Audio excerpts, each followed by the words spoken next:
Salut à tous les amis, bienvenue dans cette nouvelle vidéo. Aujourd'hui on va parler du potager du mois de septembre, un mois que j'adore, c'est certainement l'un de mes mois préférés. J'ai l'impression que je dis ça tous les mois mais ce mois-ci c'est véridique.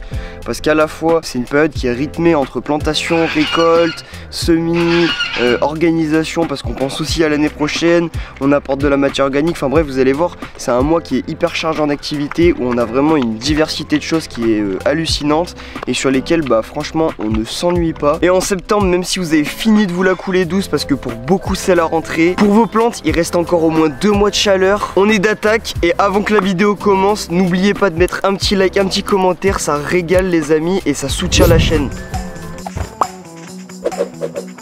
Les amis, le mois de septembre c'est un mois que j'adore pour plein de raisons. La première, c'est que le mois de septembre on va récolter, mais vraiment tous les jours.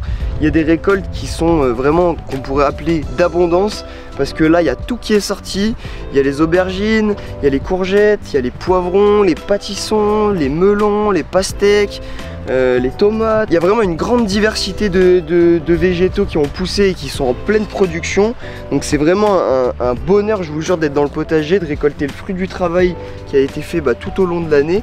Et là on en profite pour justement, je vais vous montrer la première parcelle sur laquelle il y a vraiment beaucoup de choses, et la deuxième parcelle de bâche où justement c'est café de légumes. On a des poivrons à n'en plus finir, des tomates à n'en plus finir. Donc pour récapituler, on récolte les tomates, les aubergines, les poivrons, les courgettes, les melons, les pastèques, les courges, les concombres, les cornichons. Et ce qui est hyper important au mois de septembre, c'est de récolter dès le début du mois de septembre pour pouvoir laisser en fait une seconde chance à nos plants de légumes pour qu'ils puissent produire de nouveaux fruits. Alors je dis des plants de légumes mais du coup c'est des fruits, enfin des plants de fruits, des légumes fruits, voilà exactement, des légumes fruits. Et ça leur donne donc une dernière chance pour produire de nouveaux fruits avant l'arrivée des gelées qui devraient être aux alentours de la fin octobre, début novembre en fonction des régions, voire plus tard pour les régions du sud. Je pense notamment à Toulon, Marseille où théoriquement ils devraient pas geler avant le 15 novembre quoi. Bon, et vu qu'on laisse une dernière chance à nos légumes, on va aussi les tailler pour encore plus leur donner de chance de produire, c'est-à-dire que les branches, les jeunes gourmands par exemple des tomates, on va les retirer, comme ça on donne toutes les chances aux derniers fruits de pouvoir mûrir. Et vous verrez que même les fruits qui vont pas mûrir, par exemple les tomates qui resteront vertes, ce qui est hyper intéressant, c'est qu'on va faire une petite confiture de tomates vertes. Vous verrez, on fera peut-être une recette en vidéo, mais c'est génial parce que ça permet en fait de ne pas les jeter et de pouvoir en manger finalement toute l'année. Je parle de la taille des tomates parce que c'est un peu le légume fruit phare du potager, mais ça vaut aussi également pour les poivrons, les aubergines, les courges, les courgettes. N'hésitez pas à tailler vos légumes, ça leur fera pas de mal, surtout à cette période où on est à 2 mois des gelées. Faites tout ce qui est dans votre pouvoir, j'ai envie de dire, pour avoir un dernier élan de production et donc avoir un maximum de légumes sur vos parcelles de potager. Donc vous l'avez compris les amis, c'est bientôt la fin du potager d'été, mais ça veut pas dire que c'est la fin du potager. C'est pourquoi au mois de septembre on a aussi beaucoup de choses à mettre en terre.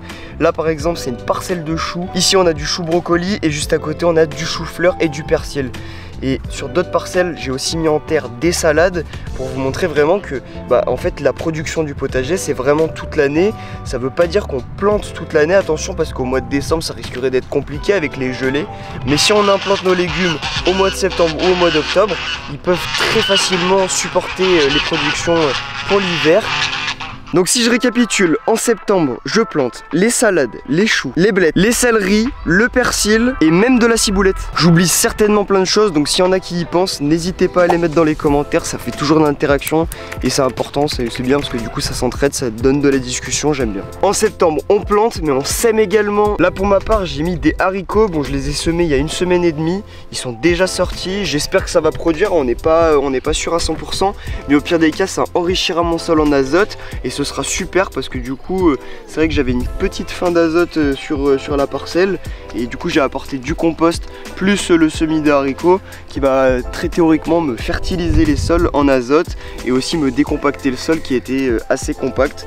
Donc voilà, deux en un, et si au passage on peut avoir des haricots c'est encore mieux. Là les amis, je vais vous montrer les carottes que je suis assez fier. Bon, celle-ci elle est ridicule, mais par contre, elle est toute petite, mais par contre le goût est vraiment au rendez-vous. ça fait des petites carottes miniatures et je les ai semées vraiment super serrées. Bon, premièrement parce que j'avais trop peur de louper le semis, ça c'est la petite vérité. Et deuxièmement c'est parce que au passage ça permet de faire des petites bottes de mini carottes et c'est vrai que les gens aiment bien, et même moi qui suis pas hyper fan des carottes, ça fait des carottes vraiment avec un goût très sucré. Limite quand on les fait cuire, on les a fait revenir dans le beurre la dernière fois et ça avait un petit goût je trouvais de patate douce.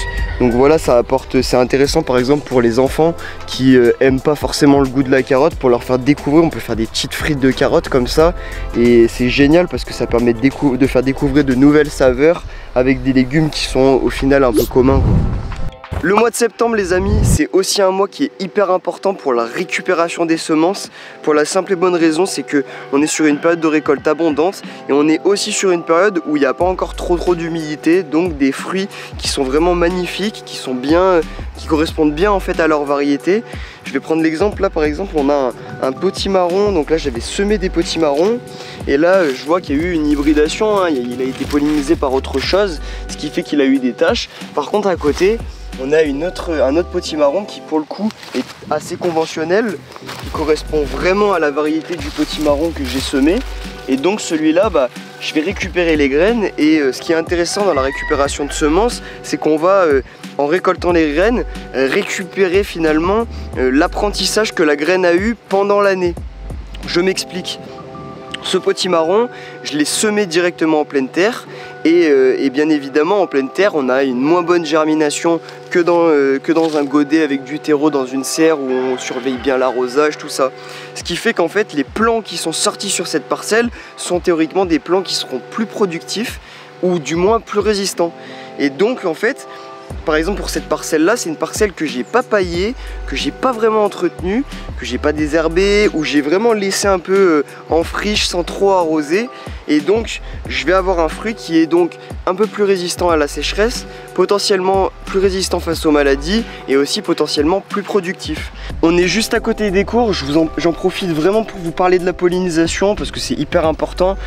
On a parlé tout à l'heure de donner une dernière chance à nos fruits, et ben là c'est la même chose. On a des fruits qui sont encore en formation au mois de septembre avec des belles fleurs ouvertes surtout le matin, et donc ce qui va être intéressant c'est de surveiller la pollinisation. Si chez vous n'avez pas beaucoup d'insectes pollinisateurs, faites votre pollinisation à la main. C'est tout bête mais ça peut vous apporter des récoltes supplémentaires qui vous permettront de faire un beau stock pour l'hiver de courges par exemple. Là, regardez, c'est une courge qui a obtenu, elle a grossi, elle a à peu près une semaine, hein, pour vous dire, elle a été pollinisée peut-être il y a 2 semaines et en une semaine et demie, une semaine, elle arrive quand même à un beau volume et elle n'a pas fini de grossir.